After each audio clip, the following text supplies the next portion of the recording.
زي ما قلت، الرسالة دي الرسالة دي للرجال، الرسالة دي للرجال والرسالة دي للنسوان. في شخصيات معينة في نفس الدولة اللي أنا قاعدة فيها، شخصيات معينة في نفس الدولة اللي أنا قاعدة فيها. ده لا بحب واحدة تكون متزوجة ماسكة بيتها، لا، ما دايرين كلام زي ده نهائيا. كون تتزوجي وتمسكي بيتك، لا، ما دايرين كلام زي ده. كده كده بطلقوكي من راجلك، بشنفوا لك راجلك ده، ببقوا لك شفتي مع الواطة، يشنفوا لك الراجل ده شفتي يخطوا لك مع الواطة. فهمتوا علي؟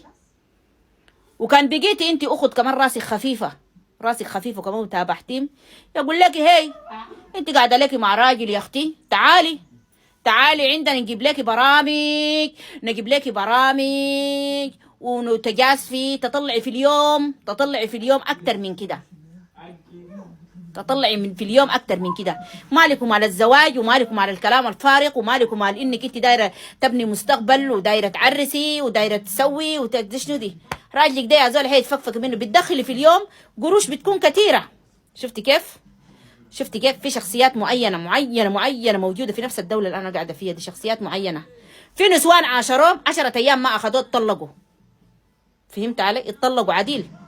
واحد خسر قروشه وعرس، وبعد ما عرس ودفع لها مالها وظبط لها امورها، مسكوها لموا فيها حرضوها عليه، وفي 10 ايام طلقها.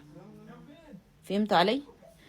عشان كده يا رجال، انتوا ذاتكم نسوانكم تكلموهم، تقول لهم يا جماعه، يعني في شخصيات، ما كل النسوان، في نسوان محترمات، وفي نسوان ماليات مكانتهم، وفي نسوان رجال ناجحات، وفي بنات رجال قاعدين هنا في البلد دي، في المحترم وفي الما محترم. يا جماعة، الناس الما محترمين ديل معروفين ما بدوروا اصلا مرة وراجل دي نهائيا يتزوجوا يقعدوا في بيت واحد، ده ما دارين الكلام ده.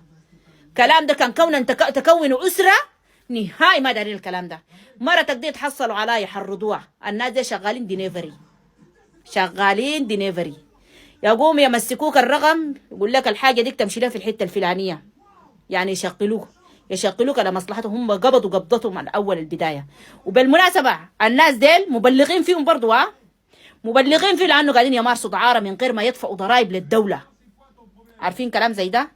لسه محاكمهم لسه ما جات، لكن برضو فاتحين عضان وتحت المراقبه. هم بيعملوا كده، تلفوناتهم مراقبه، هم بيعملوا كده بالمناسبة. عشان كده لأنه أوروبا دايما شفت الضرائب دي فوق